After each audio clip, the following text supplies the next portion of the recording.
Video பார்க்குற எல்லாருக்கும் வணக்கம் நண்பா. டைமை வேஸ்ட் பண்ண வேண்டாம். இன்றைக்கி ஒரு சில ஃபேன்ஸ் ரெஸ்லர்ஸை பற்றி நான் சொல்ல போகிறேன். மறக்காமல் ஃபஸ்ட் டைம் வந்துருக்கோங்க, சப்ஸ்கிரைப் பண்ணி பெல் ஐகானை கிளிக் பண்ணிச்சுக்கோங்க. நட்புக்காக ஒரு லைக் பண்ணிக்கோங்க. டீன் ஆம்ப்ரோஸுக்கு டபிள்யூடபிள்யூல யார் எந்த துரோகம் பண்ணாலும் பரவாயில்ல, தான் சகோதரர்கள் பண்ண துரோகத்தை மன்னிக்க முடியாது அப்படிங்கிற மாதிரி சொல்லியிருக்கிறாரு. அதாவது டீன் ஆம்ப்ரோஸை பொறுத்த வரைக்கும் டபிள்யூடபிள்யூல பார்த்தீங்கன்னா ஒரு வருஷம் ரெஸ்ட் எழுந்துட்டு தான் டபிள்யூடபிள்யூக்கு ரிட்டன் ஆனார். ஆனால் அந்த ரிட்டனையும் ஒழுங்காக காட்டலை, அவரும் கான்ட்ராக்ட் சைனிங் பண்ணலை, டபிள்யூடபிள்யூ விட்டு போகிறாரு அப்படின்னு சொல்லிட்டு அவங்களுக்கு தெரிஞ்சுட்டு, அதனால் பார்த்தீங்கன்னா டீன் ஆம்ப்ரோஸ்க்கு வந்து கடைசியில் பேமெண்ட் அப்படிங்கிறத கொடுக்கலையாம், சேலரி கொடுக்கல. அதே மாதிரி பார்த்தீங்கன்னா டீன் ஆம்ப்ரோஸை வந்து அவருக்கான புஷ்ஷும் கொடுக்கல. டபிள்யூடபிள்யூ கடைசி நேரத்தில் பார்த்தீங்கன்னா ஷீல்டை வச்சு எதனால் பண்ணலாமேன்னு சொல்லிட்டு ஷீல்டுக்குன்னு ஒரு ஃபேரவர் மேட்ச் வச்சாங்க. டீன் ஆம்ப்ரோஸும் சிங்கிள்ஸ் மேட்ச் விளையாடுனா தோற்று தான் போவார், அதுவும் பொம்பளைங்க கிட்ட அடி வாங்குறது, இந்த மாதிரி கேவலமான ஒரு ரெஸ்லர் மாதிரி தான் பார்த்தீங்கன்னா டீன் ஆம்ப்ரோஸாக காட்டினாங்க. அது மட்டும் இல்லாமல் சேலரி விஷயம், லாஸ்ட் 3 மந்த்துக்கு டீன் ஆம்ப்ரோஸோடைய சேலரியை பார்த்தீங்கன்னா ஹோல்டு பண்ணி வச்சுருந்தாங்க. இப்போ இயர்லி இவ்வளோ சேலரி தரேன்னு சொல்லுவாங்க, ஆனால் வருஷம் சேலரி கொடுக்க மாட்டாங்க. மந்த்லி கொடுத்துருவாங்க, ஒரு நார்மலான பர்சனுக்கு சேலரி கொடுக்குற மாதிரி. டீன் ஆம்ப்ரோஸ்க்கு கொடுக்கல. டபிள்யூடபிள்யூ விட்டு போனதுக்கு அப்புறமா தான் பார்த்தீங்கன்னா 2 மாதத்துக்கு அப்புறமா சேலரி கொடுத்துருந்தாங்க. இதை நம்ம டீன் ஆம்ப்ரோஸே பார்த்தீங்கன்னா ஒரு இன்டர்வியூவில் சொல்லியிருப்பார். இதில் என்ன ஒரு வருத்தமான விஷயம் சொல்லியிருப்பார் பார்த்தீங்கன்னா, I hope no help for my brothers அப்படிங்கிற ஒரு வார்த்தையை சொல்லியிருப்பார். அதாவது எனக்கு எல்லாருமே இருந்தும் உதவி பண்ணல. ஏன்னா அந்த நேரத்தில் சித்ரோல்ஸ் வந்து பார்த்தீங்கன்னா யூனிவர்சல் சாம்பியனாக இருந்தார் நினைக்கிறேன். ஸோ அதே மாதிரி ரோமன் ரெயின்ஸும் இருந்தார். இவங்க எல்லாருமே டாப் 1 பொசிஷனில் இருந்தாங்க. இப்படி எல்லாருமே டாப் 1 பொசிஷனில் இருந்தும் எனக்கு ஹெல்ப் பண்ணலை அப்படிங்கிறது ரொம்பவே வருத்தமான செய்தியாக இருந்தது அப்படிங்கிறது தான் பார்த்தீங்கன்னா ஓப்பன் டாக்காக சொல்லியிருந்தார். அது உண்மை தான். ஏன்னா செத்து இருந்தார், ரோமன் இருந்தார், இவங்க எல்லாருமே அப்போது ஹையர் பொசிஷனில் டபிள்யூடபிள்யூ இருந்தாங்க. ரசல்மனியாவில் வந்து ப்ராக் லெஸ்னரை எதிர்த்து சாம்பியன் ஆனார் செத் ராலின்ஸ். அவர் வந்து கொஞ்சம் சப்போர்ட்டிங் பண்ணியிருக்கலாம். இப்படி தான் கூட இருக்கிற பிரதர்ஸே ஹெல்ப் பண்ணலை அப்படிங்கிறது வருத்தம். ஸோ அதனால தான் ஒரு ப்ரொமோ வந்து பார்த்திங்கன்னா ஜான் மாக்ஸ்லியாக அவதரித்தவர், அவர் வந்து ஒரு ப்ரொமோ போட்டிருப்பார். அந்த ப்ரொமோவில் கூட நாய்கள்கிட்டருந்து தப்பிக்கிற மாதிரியும் சிறையை விட்டு தப்பிக்கிற மாதிரியும் ஒரு ப்ரொமோ இருக்கும். அதில் நேரடியாக பார்த்தீங்கன்னா ரோமன் ரெயின்ஸே சரி செத் ராலின்ஸ் பார்த்தீங்கன்னா குத்தி காட்டியிருப்பார், நீங்கள் எனக்கு எந்த ஹெல்ப்பும் பண்ணலை, ஆனால் அவங்கள தாண்டி நான் வந்துட்டேன் அப்படிங்கிறத பார்த்தீங்கன்னா குத்தி காமிச்சிருப்பார். என் வாழ்க்கையில் ஒரு மேஜிக் பண்ணது அப்படின்னா டபிள்யூடபிள்யூ தான் அப்படின்னு சொல்லிட்டு மிஸ்ஸு சொல்லியிருக்கிறாரு. மிஸ்ஸை பொறுத்த வரைக்கும் டபிள்யூடபிள்யூல செக்யூரிட்டியாக வந்த ஒரு ரெஸ்லர் தான், ரெஸ்லிங்கில் செலக்ட் ஆகிட்டார். அவருக்கு ஒரு ஹைப்பு கொடுக்கணும் பிளானே கிடையாது. பட் ஆனால் டபிள்யூடபிள்யூக்கு ரொம்ப பிடிச்சது, அப்போல கிரியேட்டிவ் டீமுக்கு ரொம்ப பிடிச்சதுனால ஒரு பெரிய புஷ் கொடுத்தாங்க.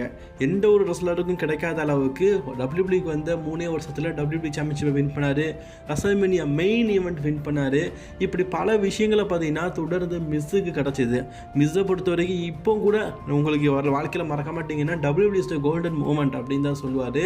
எப்போ அவருடைய கான்ட்ராக்ட் முடியுதோ அப்போ பார்த்தீங்கன்னா மல்டி இயர் கான்ட்ராக்டை போடுறவர் தான் மிஸ்.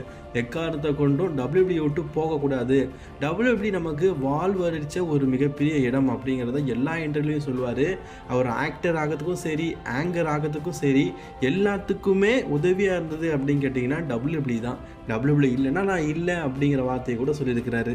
உங்களுக்கு ஒரு விஷயம் தெரியுமா, Roman Reigns, Jamie and Jai Uso இவங்க எல்லாருமே ஃபேஸ் பெயிண்டிங் பண்ணிட்டு தான் பிளட் லைனில் இருக்கணுமா. ஆக்சுவலி பிளட் லைன் அப்படிங்கிற பேரை வந்து 2021 தான் கொண்டு வந்த மாதிரி ஞாபகம் இருக்குது. ஆனால் அதுக்கு முன்னாடி இந்த பேரன் கார்பன் ஸ்டோரி லைன்லேயே பார்த்தீங்கன்னா ஜெமி, ஜெய் மற்றும் ரோமன் ஃபேஸ்டன் கேரக்டரில் பிளட் லைனாக பார்த்தீங்கன்னா 3 பேருமே வந்து ஒன்று சேர்ந்துருப்பாங்க, சாமோன் பிளட் லைன் அப்படின்னு சொல்லியிருப்பாங்க. ஸோ அந்த பிளட் லைன் அப்படிங்க இதில் பார்த்தீங்கன்னா ஜெமி, ஜெய் ஊசோ இதுக்கு முன்னாடி பார்த்தீங்கன்னா ஃபேஸில் வந்து பெயிண்டிங் பண்ணுவாங்க. ஆக்சுவலி அவங்க ஃபேமிலியில் நிறைய பேர் வந்து மேட்ச் போட்டதுக்கு முன்னாடி கண்டிப்பாக ஃபேஸ் பெயிண்டிங் போட்டுட்டு தான் பாதி முகம் தெரிகிற மாதிரி. நம்ம ஒமாகா போட்டிருப்பார், வேறு யாரெல்லாம் போட்டிருப்பான்னு தெரில, நம்ம ரிக்கிஷி கூட போடுவார் ஒரு சில மேட்சஸில், சோலோ சிக்காவை கூட ஒரு சில மேட்சஸில் போட்டிருக்காரு. அந்த மாதிரி நம்ம டீமாக இருக்கும்போது நம்ம ஃபேமிலியை காட்டுற விதமாக அந்த பிளட் லைன் டீம் இருக்காங்களா சண்டை போடுறாங்கன்னா பாதி அந்த ஃபேஸ் பெயிண்டிங் வரைஞ்சி நம்ம சண்டை போடலாம் அப்படின்னு சொல்லிட்டு ஒரு ஐடியா இருந்துதான். பட் ஆனால் டபிள்யூடபிள்யூ வந்து இதை ரிஜெக்ட் பண்ணிட்டாங்க. அந்த நேரத்தில் ரோமன் ரெயின்ஸ் வந்து டாப் 1 பொசிஷனில் இருந்தாலும் இதுக்கு முன்னாடியே ஜெமி அண்ட் ஜே அவங்க 2 பேருமே இந்த மாதிரி ஃபேஸ் பெயிண்டிங் போடுறது வேண்டாம் அப்படின்னு சொல்லி விட்டுட்டோம். அந்த விஷயத்தை மறுபடியும் கொண்டு வந்தால் நல்லா இருக்காது அப்படின்னு சொல்லிட்டு தான் அதை ட்ராப் பண்ணிட்டாங்க. ஒருவேளை யோசிச்சு பாருங்களேன், Roman Reigns, J Uso, Roman Reigns, Jamie Uso இவங்க 3 பேருமே பிளட் லைனில் இருக்கும்போது மேட்ச் விளையாடும்போது இந்த மாதிரி எல்லாரும் பாதி முகத்தில் அந்த ஃபேஸ் பெயிண்டிங் வரைஞ்சிருந்தா எப்படி இருக்கும், வேறு லெவலில் இருக்கும்ல. பிரே ஒயிட் இறந்து போனது WWE சொல்லி தான் நமக்கு தெரியும். அதே மாதிரி பிரே ஒயிட்டோடைய கண்டிஷன் மோசமாக இருக்குது அப்படிங்கிறது அவங்க ஃபேமிலிக்கு முன்னாடியே தெரியுமா. அது மட்டும் இல்லாமல் பிரே ஒயிட் இறந்துட்டார் அப்படின்னு சொல்லிட்டு சோஷியல் மீடியாவில் WWE வந்து ஒரு அறிக்கை விழும்போது ஏதோ வேறு யாருக்கோ பேரை தான் பிரே ஒயிட்னு சொல்லிட்டு மென்ஷன் பண்ணிட்டாங்க போல இருக்குது. வின் த மெட்ரோண்டா அப்படின்னு சொல்லியிருக்காங்க போல இருக்குது. அதெல்லாம் வாய்ப்பே இல்லையே அப்படிங்கிற மாதிரி தான் நினச்சிட்டு இருந்தாங்க. பட் ஆனால் கொஞ்சம் நேரத்துக்கு அப்புறம் தான் சோஷியல் மீடியாலலாம் பிரே ஒயிட் இறந்துட்டார் அப்படின்னு சொல்கிறத கேட்ட உடனே பயங்கர ஷாக்கிங் ஆகிட்டாங்க. ஏன்னா இந்த மாதிரி நியூஸ் வந்து WWE இது புதுசு இல்லை. ஜான்சனாக்கே கண்ணீரஞ்சலி போஸ்டர் ஒட்டினவங்கல்ல, அந்த வகையில் பார்த்தீங்கன்னா ஒருவேளை பிரே ஒயிட்டுக்கு அந்த மாதிரி தான் தப்பு நடந்திருக்குமோ அப்படின்னு சொல்லிட்டு ஒரு சில பேர் நினச்சாங்க. ஏன்னா அன்னைக்கு தான் இன்னொரு ரெஸ்லர் இறந்து போனார். அவரோட பேரை தான் இவர் பேருன்னு சொல்லிட்டு மாற்றி போட்டிருக்காங்களோ அப்படின்னு நினச்சாங்க. ஆனால் கொஞ்ச நேரத்துக்கு அப்புறம் தான் பிரே ஒயிட் இறந்துட்டார் அப்படின்னு சொன்னது யாராலையுமே நம்ப முடியல.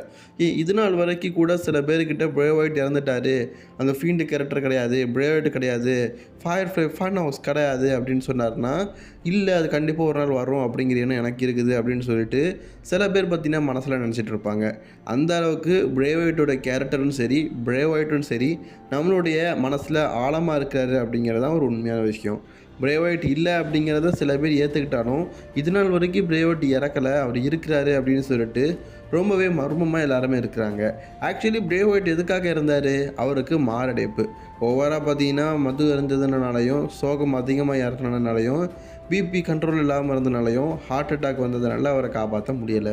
உங்கள் எல்லாருக்குமே கெய்த் லீ அப்படிங்கிற ரெஸ்லரை பற்றி தெரியும்னு நினைக்கிறேன். ஆக்சுவலி WWE பார்த்தீங்கன்னா ஒரு பெரிய லெவலில் வர வேண்டியது. ஆனால் அவருக்கு பார்த்தீங்கன்னா அடிக்கடி உடம்பு சரியாமல் போனதுனாலையும், WWE அந்த நேரத்தில் ரொம்பவே நஷ்டப்பட்டுருந்தனாலையும், ஃப்யூச்சரில் பெரிய காட்டணும் அப்படின்னு ஆசைப்பட்ட கெய்த் லீயவே வந்து ரிலீஸ் பண்ணாங்க. அதுக்கு முக்கியமான காரணம் பார்த்திங்கன்னா ஹார்ட் அட்டாக் அப்படிங்கிற மாதிரி சொல்லியிருக்கிறாங்க.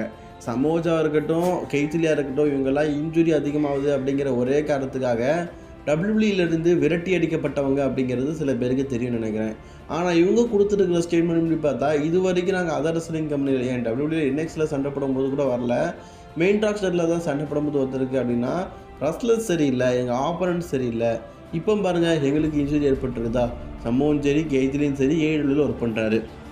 ஒரு பண்ணி கிட்டத்தட்ட ஒரு 2 ஹவர்ஸ் இருக்குமா, இந்த 2 ஹவர்ஸில் எங்களுக்கு ஏதாச்சும் இன்ஜுரி ஏற்பட்டுருக்கா? இல்லை. அப்போது சேஃபான இடம் எது, சேஃப்லெஸ் இடம் எது அப்படிங்கிறத புரிஞ்சுக்கணும் அப்படிங்கிற மாதிரி சொல்லியிருக்கிறாங்க. கெய்த்லியை பொறுத்த வரைக்கும் WWE பார்த்தீங்கன்னா NXLலேருந்து மெயின் ராஸ்டர் வந்தார், ரேண்டி ஆர்டன் டெபியூட் பண்ணார், இன்ஜுரி ஆச்சு. அதுக்கப்புறமா கெய்த் பிரைட்டட் லீ அப்படின்னு ஒரு கேரக்டர் கொண்டு வந்தாங்க, இன்ஜுரி ஆச்சு. இப்படி கெய்த் லீனால் நிறைய நஷ்டம் WWE ஏற்பட்டுச்சு. அது மட்டும் இல்லாமல் மூச்சு விட முடியல, மேட்ச் விளையாட முடியல, மாரடைப்பு இருக்குது. இந்த மாதிரி ஒரு சில சாக்கு போக்குகளை கெய்த் லீ சொல்லிக்கிட்டே இருந்ததுனாலையும் WWE வந்து அவங்க கம்பெனி வந்து ரிலீஸ் பண்ணிட்டாங்க. எனக்கு என்னமோ WWE போகிறதுக்காக தான் இந்த மாதிரி நிறைய பிளான் போட்டு போயிருக்காரு எனக்கு கெய்த் லீ. அவருக்கு WWE ஒர்க் பண்ணுறது பிடிக்கலையோ. ஏன் நான் சொல்கிறேன்னா, அடுக்கடுக்காக பார்த்தீங்கன்னா கம்ப்ளைண்ட்டை வருஷ கட்டி அடுக்கிற அளவுக்கு இன்னும் பெரிய தொந்தரவுலாம் அளவுக்கு WWE இல்லை. ஒருவேளை அந்த டைமில் வந்து மியாயம் இருக்கிறாங்கள்ல, அவங்கள வந்து WWE வந்து ரிலீஸ் பண்ணியிருந்தாங்க. அந்த கோவத்தில் வந்து எப்படி சொல்லிகிட்டே இருந்தாங்களோ, ஸோ காதலியை வந்து நம்ம ரிலீஸ் பண்ணதுனால தான் இப்படி பண்ணிகிட்டு இருக்கான், பேசாமல் இவனையும் நம்ம ரிலீஸ் பண்ணிடலாம் சொல்லிட்டு WWE ரிலீஸ் பண்ணியிருக்கலாம்னு நினைக்கிறேன். ஆனால் இப்போ சோகத்தை பாருங்களேன், மியாயம் இருக்கிறாங்கல்ல, அவங்க WWEக்கு வந்துட்டாங்க. ஆனால் கெய்த் லீ தான் வரமாட்டேக்காரு, AEW இருக்காரு. இதை சொன்னால் என்ன பைத்தியக்காரன்பாங்க.